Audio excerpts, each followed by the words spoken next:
Good evening, good evening, good evening. Welcome back to another episode of Change Talk. I am your host, Tiffany Jenkins. I am the owner and therapist at Awakening Change Counseling Services, LLC. This, excuse me, is a weekly broadcast where I jump on and I talk about a variety of topics related to mental health, self care, um, leadership, things that I'm passionate about. And I try to connect with you once a week at 9 on Thursdays for about 15 or 20 minutes talking about some topic that I feel is relevant. This month, I started a series beginning of the year talking about our mental wellness. January has been identified as Mental Wellness Month. And so every week I've been trying to give a little bit of a different perspective on various topics related to mental health. So we started the first week of January talking about how we could invest in our mental wellness and how we could take better care of our mental health. A lot of times we talk about our physical health, but our mental health kind of gets lost on the sidelines. And so we talked first about some investments that we can make into our mental health. And then we follow that up with being very specific, talking to entrepreneurs in particular about ways that they could take care of their mental health and some of the stresses that were unique, we'll say, to entrepreneurs. And then last week, I had the pleasure, that show was with Lynette Davis, who's the author of Success to Die For. Hopefully, you were able to grab a copy of the book and connect with Lynette. Last week, I had the pleasure of speaking with John Granger. And we talked a little bit about the unique issues of mental health and mental wellness that affect Black men in particular. And John is a Black male therapist located in Philadelphia, Pennsylvania, Breakthrough Therapeutic Services. And hopefully, you guys went and checked out his website as well. Um, and so this is the last week of January. And one of the topics that I really wanted to cover, something that is very close to me for a number of reasons. I want to talk about the trauma of racism. And there's so much to unpack with that. But I'm going to do my best to try and kind of keep it brief and just give you some information and oversight in the time that we have together. So, as always, if you have any comments or questions, I encourage you to drop those right into the chat box. I will be going in and checking those as we go through. And if you happen to catch us on the replay, just leave hashtag replay in the comments. Participate as if you were actually here live with me. And I'll make sure that I get back in touch with you. If you have any questions, comments, concerns that maybe you want to take offline, the address is scrolling below, www.awakeningchange.org. You can always drop in there and send me a message through our Contact Us page, and I will be more than happy to reach out. If you'd like to see a particular topic discussed, if you'd like to get my take on anything in particular, drop it into the Contact Us page and we'll be sure to get it in the rotation. This is a heavy topic, like I said. I want to talk about the trauma of racism. And first, I feel like it's important to talk about exactly what trauma is. A lot of times when we hear trauma, that word we tend to associate with things like sexual assault, child abuse, the big things that we've come to see as kind of trauma. But anything really that is stressful can actually be traumatic. And the reason for that, quite simply, is that we all perceive trauma and stress differently. So, what may have been just another normal day for you may not impact you.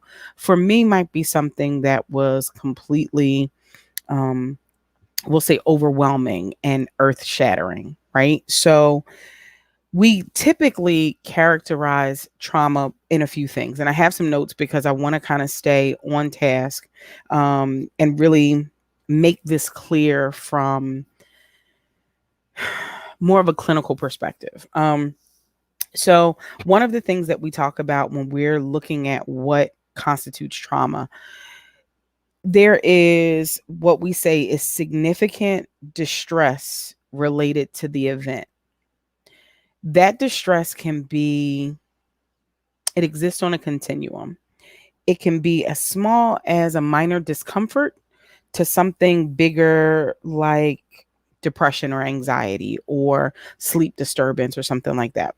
But one of the things that we know is that when someone has experienced trauma, it affects them. There's a significant amount of distress, not just bothered. There's a significant amount of distress, and that distress tends to impact some other area of their life. The other thing is that um, individuals will do whatever they can to avoid that trauma or any situations that remind them of the trauma. Think about if you've ever been in a car accident.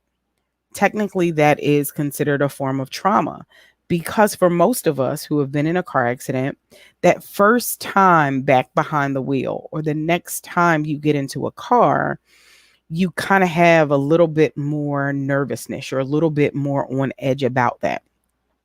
And you might even avoid if it was, let's say, a rainy day when you got into the accident. You might avoid driving in the rain for as long as possible because of the fear that that might happen again. So that's what we mean by avoidance. Um, there is typically a severe feeling of distrust or like your safety has been violated. And it doesn't have to have actually been, again, a sexual or a physical traumatic experience for it to be considered trauma. I was a contributing expert in an anthology that dealt with 21 technically African American females who experienced racial trauma in their workplace environment. And what happened was that they started to look at everyone in their work environment suspiciously, in one way or another. So there are a bunch of different ways that this stuff can show up. Yes, I am a therapist, but no, you shouldn't take anything that I'm saying as like a way to diagnose yourself. If you think that you meet these criteria, I would encourage you to reach out to a professional for an individualized assessment. And then one of the final things we see is something called hypervigilance. You are so on edge and so worried that it's going to happen again, that it causes significant impairment in your ability to function. And the hypervigilance, in particular, is important when we talk about racialized trauma, because when you talk about the trauma of racism, right, it's not something like a car accident that you can necessarily avoid. You can't change the color of your skin. You can't change the way people perceive you because of the color of your skin.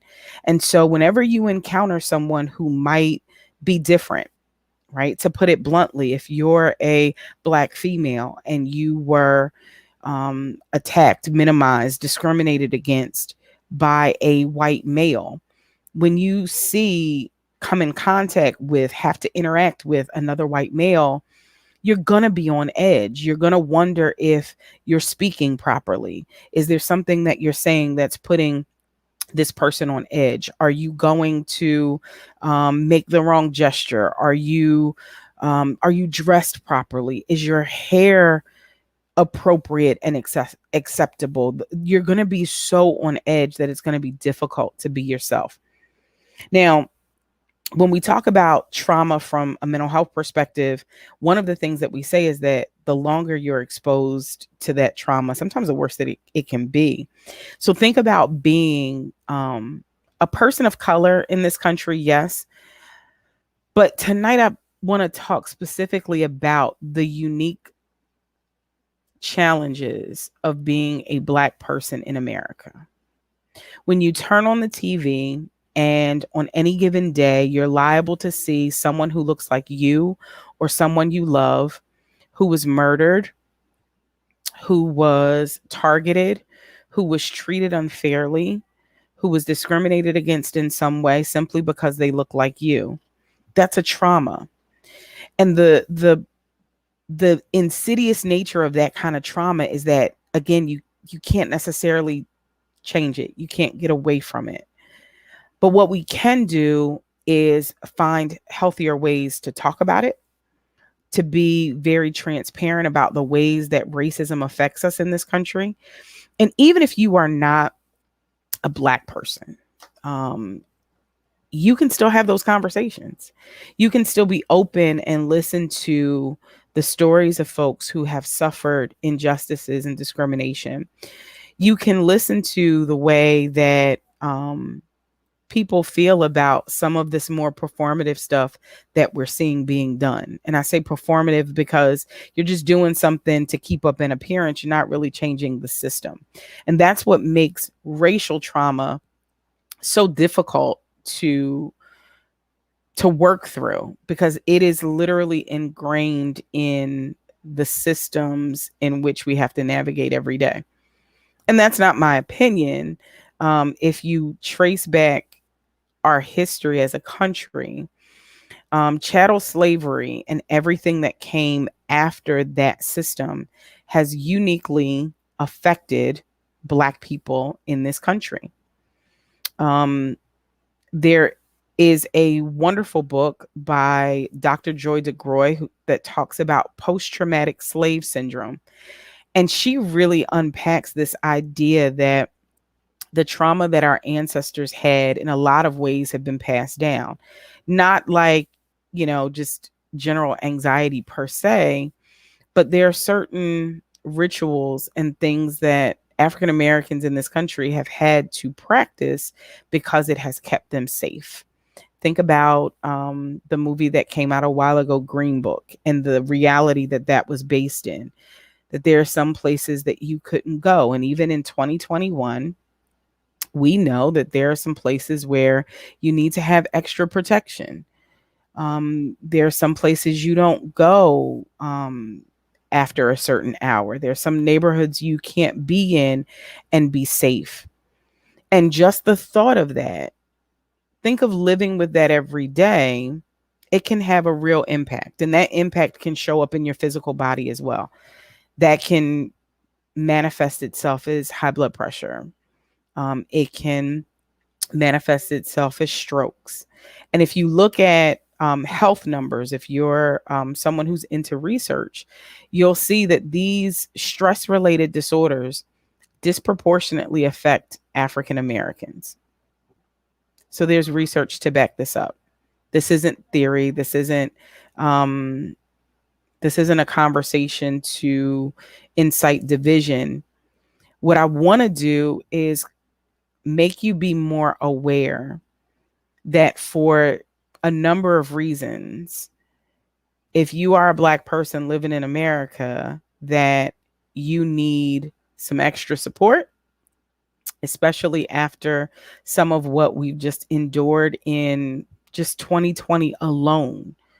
The number of racialized incidences that we have seen play over and over and over again. So, what can you do? Well, one of the best things you can do is learn to unplug intentionally. There are going to be times when the newsreel is too much, when social media is going to be too much, when watching the violent deaths of folks who look like you over and over and over again in your news feeds, in your timelines, in your newspaper even might be too much. Know when to say when. Know when you've had enough. Step away. Practice some good self-care. Nourish yourself. Refuel.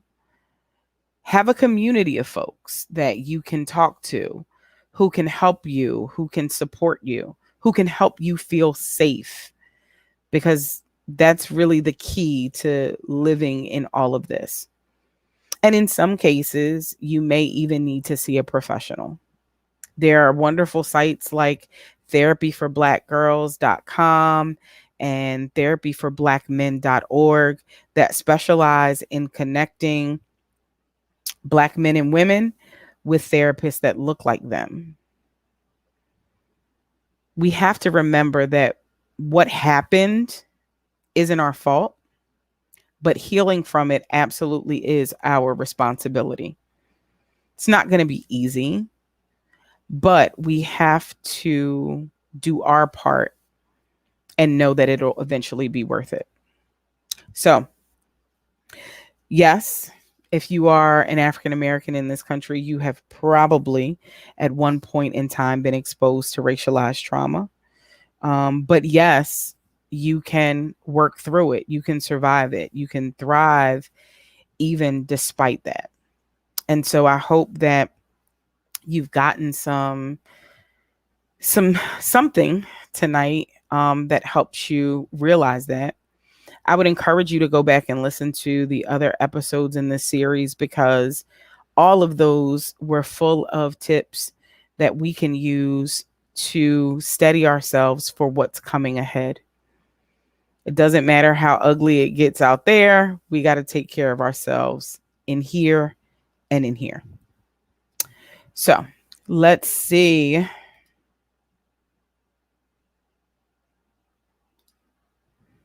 Hello, Mary.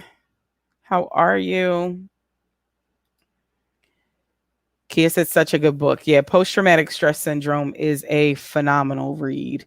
I highly recommend it to anyone. Post-traumatic stress syndrome is a good one. And Dr. Rita Walker has a book, The Unapologetic Guide to Black Mental Health. Both of those, I think, are really good reads that help Black folks in particular to navigate some of our current climate. Hi, Mom. So I thank you guys for joining me. I know this was a little bit of a heavier conversation, but I've been wrestling with this topic since January the 6th, and watching what happened in our nation's capital and understanding that just a few short months ago, when there were peaceful demonstrations in support of the Black Lives Matter movement, that it ended a little bit differently. So, and I have to say that I see in my practice, probably about 90% of my practice is African American females. And for the past, year at least, a lot of what has been coming into the therapy space is about how we carry the weight of being Black folks then it was 2020. Now it's 2021. So I can tell you that these conversations are taking place every day, whether we're doing them in a format like this or it's something a little bit more intimate. Thank you, Vicky, for tuning in and joining the conversation. I really appreciate it. I don't take it for granted that you guys take some time out of your schedule to be with me. Who is in my plant? That's Groot. Groot is in my plant, and Grogu is on my planner. I can be a little geek too. I like Marvel movies and Star Wars. So, but again, I thank you guys so much for joining me tonight for the conversation. Like I said, if there's deeper discussion around this that you want to have, feel free to drop it in the comments. I'll be monitoring those. Also, you can visit the website www.awakeningchange.org. Drop me an instant or an inbox message, on Facebook as well. That looks like where most of you guys are joining me from. And if you have not already, grab your copy of Shut 'Em Down. This is an anthology that like I said, I was very fortunate to be a part of, that talks about some of the ways, particularly for Black women, that racialized trauma shows up in the workplace.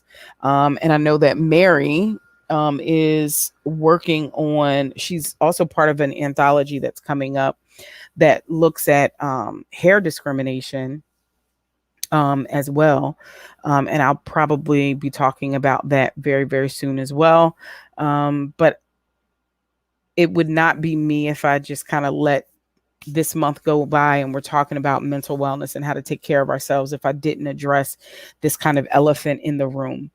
We need to take care of ourselves, and we need, particularly as Black folks, to do a little bit better with taking care of ourselves so that we have the gas in the tank that we need to fight for the ones that we love. So I thank you so much for joining me this evening. Hopefully you'll tune in next week. Same time, same station. Thursdays at 9 o'clock. We do this every week, or try to. And again, if you have any suggestions for topics that you'd like to hear me discuss, and maybe bring some research to or shed some light on, feel free to visit the website and drop it in the contact us, or you can inbox me on social media. So I don't think that I have anyone else, any questions. I think I've addressed all of those. So thank you so much again. Stay safe and be well.